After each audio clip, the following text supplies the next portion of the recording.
Hello, this is the Reset Button Lab. I'll show you the code over here first. So basically I made this reset function where it sets CR2, and if CR2 is set, it'll reset the function, and then it'll retract both the cylinders.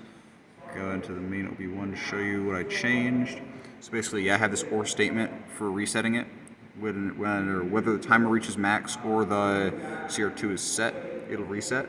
And then for my actual reset branch, basically if the stop button and start button are both pressed for 2 seconds, it'll start my reset function, and then it'll set CR2, which will reset the counter. So it'll basically reset the counter and then retract both the cylinders to their normally retracted state. And then, yeah, I'll basically show you it running.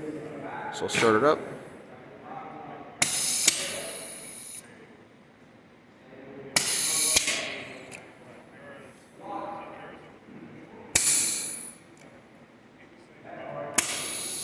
All right, and then you see and then if you hold it down for 2 seconds,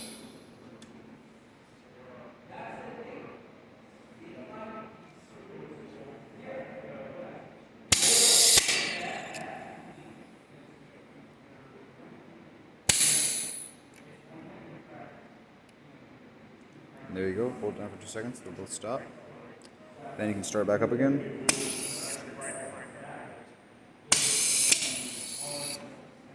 Stop it.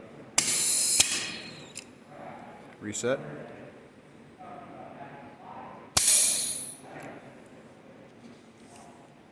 Yeah, there you can see it works.